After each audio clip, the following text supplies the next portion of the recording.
अभिवादन स्वीकार करिए नारायण चौधरी का। आज हम फिर आपके सामने हाजिर हैं। एक नया टॉपिक जो कक्षा 10 की बोर्ड की परीक्षाओं के अंदर हमेशा ही पूछा जाता है। मैं मेरे पूर्व वीडियो में आपको इस बहुलक से संबंधित सूत्र के बारे में चर्चा कर चुका हूँ। फिर भी एक बार पुनः आपके समक्ष जो आप स्क्रीन पे देख पा रहे हो, बहुलक का सूत्र है L प्लस छोटा कोष्टक F1 माइनस F0 बटा 2F1 minus F0 minus F2 कोष्टक बंद इंटू H। L का मतलब बहुलक वर्ग की निम्न सीमा, F1 का मतलब बहुलक वर्ग की बारंबारता, F0 का मतलब बहुलक वर्ग के ठीक पहले वाले वर्ग की बारंबारता और F2 बहुलक वर्ग के ठीक बाद में आने वाले वर्ग की बारंबारता है और H है वो हमारा वर्ग अंतराल या वर्ग माप है। आज हम इस प्रश्न को एक उदाहरण के द्वारा कि बोर्ड में किस प्रकार से प्रश्न पूछा जाता है और आपको उसको किस प्रकार से हल करना है उसके बारे में हम एक उदाहरण के साथ इसको हल करेंगे। जैसे प्रश्न, ये जो प्रश्न है वो हमारे इस वर्ष की जो मॉडल पेपर आपका गणित का हमारे जो राजस्थान सेकेंडरी बोर्ड अजमेर है उसकी वेबसाइट के ऊपर भी डाला हुआ है। उसका ये 23वां सवाल है।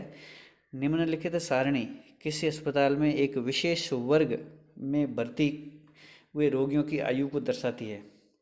यहाँ ऊपर जो आयु वर्षों में लिखी हुई है और नीचे रोगियों की संख्या है वो हमारे को लिखी हुई है। अब मैं आपको बता दूं कि बहुलक के अंदर सबसे पहला जो हमारा काम होता है वो होता है बहुलक वर्ग ज्ञात करना। तो इस सवाल के अंदर सबसे पहला काम आप जो करोगे वो करोगे बहुलक वर्ग को ज्ञात करना। और बहुलक वर्ग क्या होता है, जो ये वर्ग अंतराल आपको दिया हुआ है उसमें जिस वर्ग अंतराल की बारंबारता सबसे अधिक होती है वही हमारा बहुलक वर्ग होता है। तो जैसा कि आप इसमें देख पा रहे हो 35 से लगा करके 45 तक जो वर्ग अंतराल है उसकी बारंबारता 23 है और ये हमारी सबसे अधिक बारंबारता है, इसलिए हमारा जो बहुलक वर्ग होगा वो 35 से लगा करके 45 तक होगा। अब हम जैसा कि हमने सूत्र में पढ़ा था तो उनके मान हम इस बहुलक वर्ग जैसे ही हमने चयन किया है तो उसके बाद उसके मान लिख लेते हैं। L हमारे बहुलक वर्ग की निम्न सीमा थी तो वो हमारे 35 है। F1 बहुलक वर्ग की बारंबारता थी वो 23 लिखी हुई है हमारे सारणी में। F0 F1 से ठीक पहले वाला जो वर्ग अंतराल था उसकी बारंबारता 21 है। F2 उसके बाद में आने वाले वर्ग अंतराल की बारंबारता 14 और वर्ग अंतराल है वो हमारा 10 है वर्ग हाइट। जैसे कि आप वर्ग अंतराल में इसका गैप दे सकते हो, जैसे 5 से 15 तो ये 10 का अंतराल इनके बीच में, 15 से 25 इनके बीच में भी 10 का है, 25 से 35 इनके बीच में भी 10 का अंतराल है। ऐसे करके सब में 10-10 का अंतराल हमको सवाल में दिया हुआ है। अब हम सीधे इसके सवाल पे आते हैं कि प्रश्न को आपको किस प्रकार से हल करना है। जैसा आपने सूत्र देखा था एल की जगह हमारी जो संख्या थी वो 35 थी तो 35 हमने यहाँ लिख दी, प्लस छोटा कोष्टक F1 की जगह हमारे 23 थे 23 लिख दिए, माइनस F0 की जगह 21 था 21 हमने लिख दिया, बटा 2F1 था हमारे सूत्र में उसमें 2 गुणा F1 की जगह 23 लिखा हुआ था वो 23 लिख दिया, माइनस F0 की जगह पुनः 21 माइनस F2 की जगह 14 छोटा कोष्टक बंद गुणा जो हमारा H था वो था 10 उसकी जगह हमने 10 लिख दिया।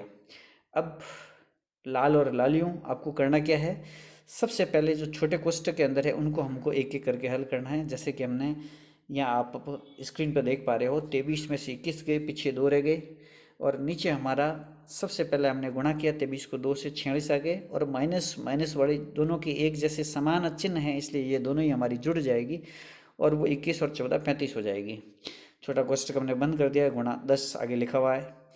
फिर 35 प्लस 2/46 में से 35 घटाने के बाद हमारे समक्ष जो रिजल्ट है वो 11 है, गुणा 10। अब हम 10 को 2 से ऊपर गुणा कर लेंगे तो हमारे पास अगला जो स्टेप है वो आ जाएगा 35 प्लस 20/11 और आपको अगला स्टेप है उसमें 11 का 20 में भाग देना है जो कि हमारे समक्ष उत्तर लाएगा 1.81। 35 और 1.81 को आपको जोड़ना है जो कि उत्तर होती है हमारे 36.81। यही हमारा बहुलक इस प्रश्न के उत्तर है।